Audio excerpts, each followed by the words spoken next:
Hello दोस्तों, कैसे हैं आप सब। मैं आशा करती हूँ आप सभी स्वस्थ होंगे और आपके परिवार में सब अच्छे होंगे। तो दोस्तों, आप सभी ने बाजरे के बारे में सुना होगा। बाजरे से बहुत सारी चीज़ें बनाई जाती हैं, जैसे रोटी, काढ़ा, लड्डू और खिचड़ी। बाजरे की खिचड़ी की तासीर गर्म होती है। बाजरा पोषक तत्व से भरपूर होता है, जिससे हमारा शरीर मजबूत बनता है और अनेक बीमारियों से लड़ने की शक्ति मिलती है। यदि दोस्तों आपको इस तरह की जानकारी अच्छी लगती है तो चैनल को सब्सक्राइब, शेयर और लाइक कर दिया करो प्लीज़। आपका सब्सक्राइब करने से मुझे मोटिवेशन मिलता है। Please subscribe the channel. तो दोस्तों, चलते हैं एक और शानदार वीडियो की तरफ। हम आज बनाने वाले हैं बाजरे की नमकीन खिचड़ी। यहाँ पर मैंने 200 ग्राम बाजरा ले लिया है।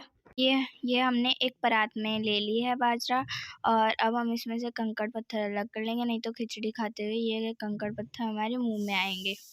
तो अब हम इस बाजरे को एक अलग बर्तन में डाल लेंगे, और अब हम इसको थोड़ा सा पानी डाल के भिगोने के लिए रख देंगे। भिगोने से वो सॉफ्ट हो जाएगी। या हार्ड होती है ना, तो खिचड़ी नहीं बन पाएगी। तो इसको सॉफ्ट करने के लिए हमें इसे भिगोना होगा। तो हम इसे 10 से 15 घंटे के लिए भिगोने रख दें, ओवरनाइट। अब हम उसको, और ये पूरी तरीके से सॉफ्ट हो चुकी है, यानी भीग चुकी है। और अब हम इसका पानी निकाल लेंगे, गंदा पानी निकाल देंगे। अब हम उसको अच्छी तरीके से और धो के, और वो भी पानी निकाल देंगे, तो अच्छी तरीके से धो लेंगे। अब हमने फ्लेम ऑन कर ली है, और अब हम रखेंगे कुकर, और कुकर को होने देते हैं गरम। अब हम इसमें बाजरे को उबालेंगे। अब हम इसमें डाल देते हैं आप थोड़ा पानी, लगभग 1 लीटर। पानी डालने के बाद अब हम इसमें डाल देंगे बाजरा। ये देखिए, इस तरीके से सारे बाजरे को डाल देंगे उसमें, और अब हम उस कुकर को बंद कर देंगे। अब इसमें 7 से 8 सीटी आने देंगे, या फिर 10 से 15 मिनट पकने देंगे। और ये देखिए, अब ये बाजरा पूरी तरीके से उबल चुके हैं, यानी गर्म हो चुके हैं। अब ये अच्छी तरीके से पक चुका है। अब हम इसको अलग बर्तन में निकाल लेंगे।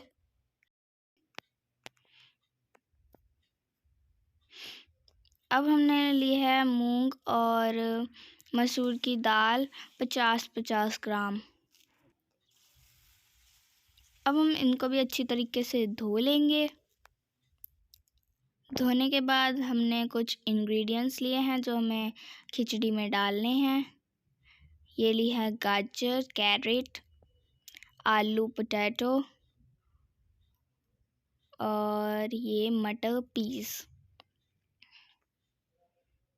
और ये कुछ मिर्च मसाले, काली मिर्च, लौंग, और ये धनिया पाउडर, और ये हींग,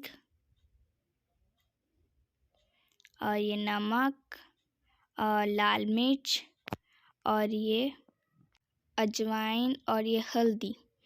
अब प्याज, धनिया, और ये 2-3 हरी मिर्च, और ये अदरक पेस्ट, और ये लहसुन छोटे छोटे पीसेस में कटी हुई। अब हम फिर से फ्लेम ऑन कर लेंगे, और अब हम रख लेंगे कढ़ाई। कढ़ाई को अच्छी तरीके से गरम होने दें। गरम होने के बाद अब हम इसमें डाल रहे हैं 100 ग्राम मस्टर्ड ऑयल, यानी सरसों का तेल, और तेल को अच्छी तरीके से गरम होने देंगे। गरम होने के बाद अब हम इसमें जीरा डाल देंगे, और ये लहसुन बारीक कटा हुआ, और ये हरी मिर्च, और ये छोटे छोटे पीस में कटी हुई प्याज, और उनको लगातार चलाते रहेंगे ताकि जो हमारा मसाला है वो जल ना जाए। और अब हम इसमें डाल रहे हैं अदरक पेस्ट।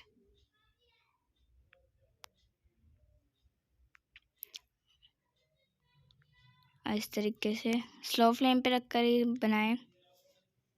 अब हम इसमें डाल रहे हैं काली मिर्च और ये लौंग, सारे स्पाइसेस इसमें डाल देंगे, बाकी के सारे, और उनमें थोड़ा सा पानी ऐड कर देंगे। थोड़ा थोड़ा करके करेंगे ताकि जो हमारे मसाले हैं वो अच्छी तरीके से मिक्स हो जाएं,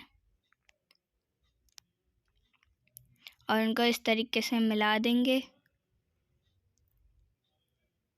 मिलाने के बाद अब हम इसमें डाल देंगे एक गाजर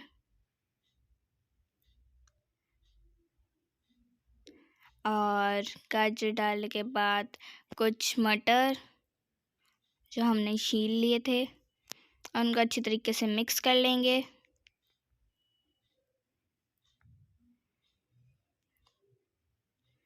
देखिए इस तरीके से चलाते रहेंगे। अब मिक्स करने के बाद अब हम इसमें डाल देंगे आलू यानी पोटैटो, और उनको भी अच्छी तरीके से मिक्स कर लेंगे इस तरीके से।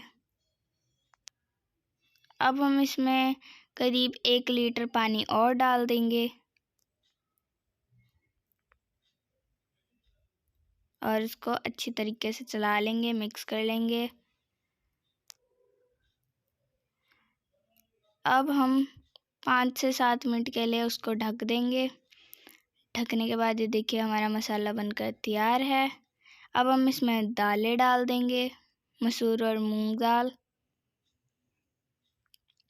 इस तरीके से सारी डाल देंगे। ये देखिए, और ये अच्छी तरीके से पक चुके हैं।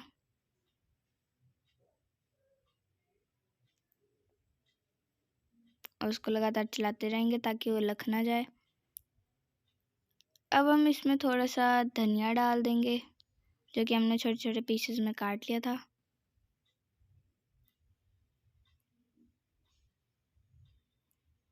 देखिए इस तरीके से, और इसको अच्छी तरह मिक्स कर लेंगे।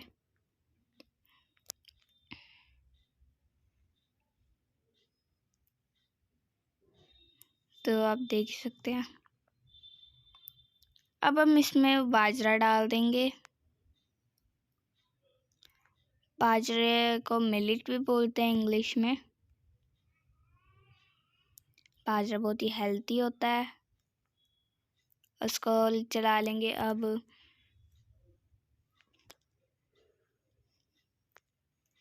इस तरीके से अच्छी तरह मिक्स कर लेंगे, और इस तरीके से लगातार चलाते रहेंगे स्लो फ्लेम पे रखकर। अब इसको 5 से 6 मिनट के लिए फिर ढक देंगे ताकि वो सेट हो जाए। अब ये देखिए ये अच्छी तरीके से पक चुकी है या सेट हो चुकी है। अब हमने इसमें धनिया डालकर, और ये बहुत ही अच्छी तरीके से बन चुकी है, और आप देख ही सकते हैं कितनी डिलीशियस लग रही है। और अब हम इसमें घी डाल के स्वाद से खा सकते हैं। ये देखिए कितनी स्वादिष्ट लग रही है। तो अगर आपको अच्छी लगी तो प्लीज़ हमारे चैनल को सब्सक्राइब कर देना और वीडियो को लाइक भी कर देना, और कमेंट में बता देना आपको नेक्स्ट वीडियो किस रेसिपी के ऊपर चाहिए। तो थैंक्स फॉर वॉचिंग। तब तक के लिए बाय बाय।